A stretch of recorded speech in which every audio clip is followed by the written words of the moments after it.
The Honorable Justices of the Supreme Court, hear ye, hear ye, hear ye. All persons having business before this court are admonished to draw nigh and give their attention to the court. Good afternoon. Welcome to council and to those watching on our Supreme Court Live channel. I will now ask Mr. Doug Shima, the clerk of the Kansas Appellate Courts, to please call the 1:30 docket. Thank you, Your Honor. May it please the court. The 1:30 p.m. docket for Wednesday, October 27th, 2021 consists of two cases. First case to be heard on the docket is appeal number 123993 in the matter of Corey Michael Swischer, matter and attorney discipline. Second case immediately following will be appeal number 123855 in the matter of David Philip Leon, matter and attorney discipline as well. Your Honor, the Office of a Disciplinary Administrator in the In Re Swischer case has reserved 3 minutes rebuttal time. We are ready to proceed. Thank you, Mr. Shima. Would you please state your appearances? Madam Chief Justice, may it please the court, Crystal Vokins, Deputy Disciplinary Administrator, appears on behalf of the petitioner, Office of the Disciplinary Administrator.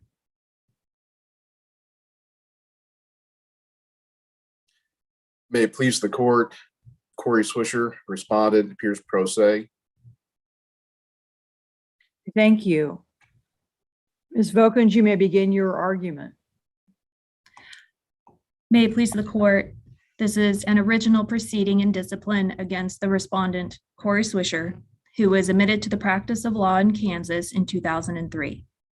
The respondent was admitted to the practice of law in Missouri in 2002. And this action arises out of a notice that our office received from the Missouri Office of Chief Disciplinary Counsel that the respondent's license to practice law in Missouri was indefinitely suspended via a Missouri Supreme Court order dated September 17th, 2019. On April 14th, 2021, our office and the respondent entered into a summary submission agreement pursuant to Supreme Court Rule 223, which is a rule newly enacted in January of this year. In that agreement, the respondent admitted and agreed to the facts underlying his Missouri discipline. In that Missouri disciplinary action, the Missouri panel made some of the following findings of facts that I will summarize here. The respondent was hired to represent a client in two Missouri matters. One was a partition action brought against the client by his siblings, and the second was a probate of the client's mother's estate. In the probate matter, the client was appointed personal representative, and the respondent's client's annual settlement was due, but was not filed by the respondent until about 7 months after the time it was due. In addition, the respondent failed to provide an agreed stipulation to his client for review and signature, and then failed to file that stipulation as he represented to the probate court he would do. He did not notify his client that later on, and the court issued an order that the client reimburse the estate over $700. He did not notify his client of a motion in contempt or a scheduled show cause hearing against his client for that failure to pay the $700. Ultimately, the respondent paid the approximately $700 his client was ordered to pay himself without informing his client. And although the respondent thought that he notified his client of this, he had no record that he notified the client of the contempt hearing or that his client was ultimately held in contempt. With regard to the partition matter, the Missouri panel found that the respondent did not notify his client of a hearing in June 2015, and that he and his client failed to appear at that hearing. Judgment of over $6,000 was entered against his client. His client wanted to appeal that case. On August 10th, 2015, the respondent filed an appeal on his client's behalf. The legal file was prepared and emailed to the respondent on August 13th. And although his client still wanted to proceed with the appeal, the respondent took no further action and the appeal was dismissed. His client lost his ability to appeal as a result.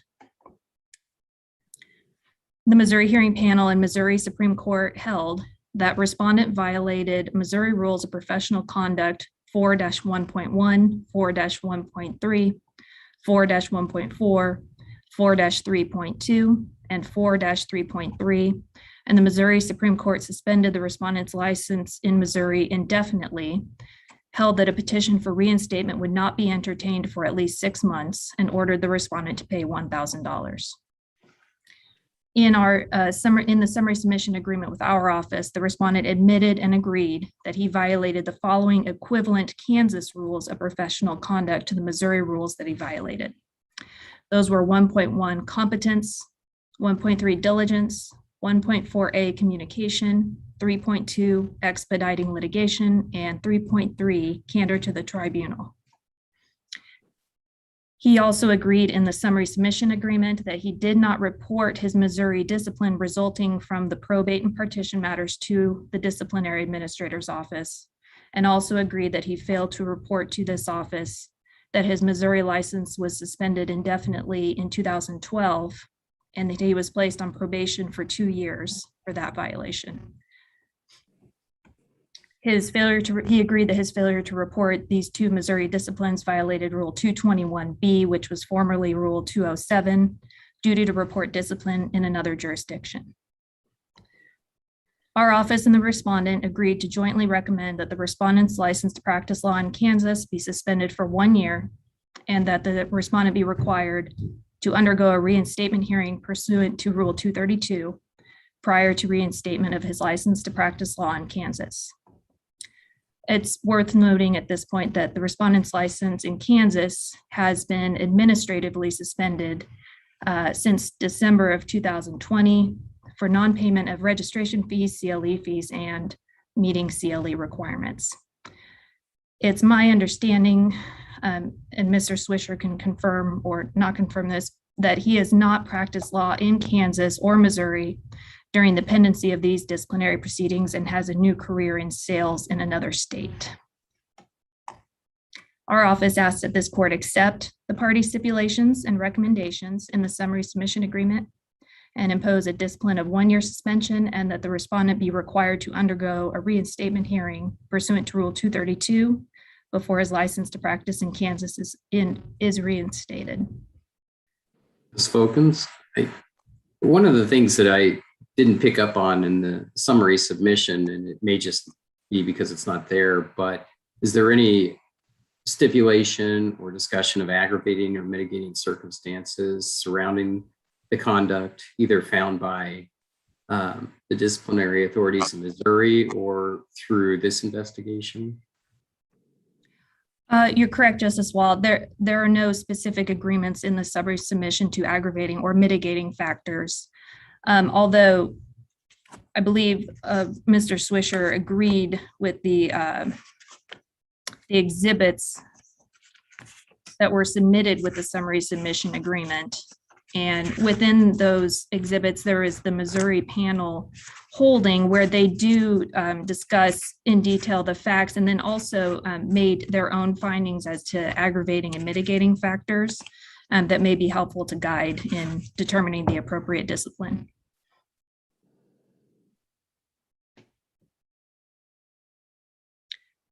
I might note that it would be my recommendation that if the court is inclined to follow the parties' agreement and orders a reinstatement hearing, that the respondents, one of the requirements of reinstatement could be that the respondent's license to practice law in Missouri should be required to be reinstated before his Kansas license is reinstated.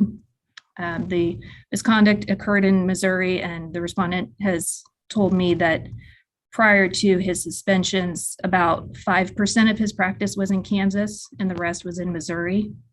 So I think that reinstatement of his Missouri license would be appropriate before his Kansas license is reinstated. But with that, unless there are any further questions, that concludes my argument. I don't see any other questions. Thank you, Ms. Vulcan. Mr. Swischer? May it please the court. I would ask the court accept the summary submission and the agreement. I agree with everything that Ms. Vulcan has said. As a mitigating circumstance, I would ask that the court look at those findings and facts. I believe one of the things that was discussed is I was going through a divorce while this case was pending. It was a case that, in hindsight, I was not emotionally capable of handling at the time, and I should not have taken the case. I had asked the court find that as a mitigating factor. I'm currently in a position in sales, as Ms. Vulcan stated. The suspension has actually been a blessing for me. Finding a new career has been a good thing, and I don't really have an intention to actively practice law again, while I might still seek reinstatement, just because it is something that I worked very hard for and have some pride in. And I am ashamed that one of my clients was harmed by my conduct back at that time, regardless of the reasons. I'd ask the court follow the suggestions for discipline in the summary submission, and I have no further argument. Are there any questions of Mr. Swischer? Thank you, Mr. Swischer. Ms. Voigtens, you reserve 3 minutes. Thank you, Madam Chief Justice.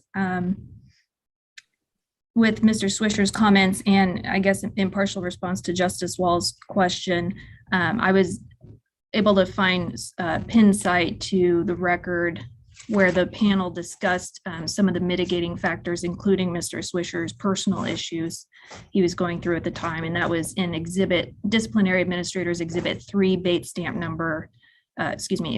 page 15, if the court wants to reference that. With that, I have no further argument. Thank you for that. Any other questions from the court? Okay, thank you to both of you for your arguments this morning or this afternoon. With that, we will take this matter under advisement and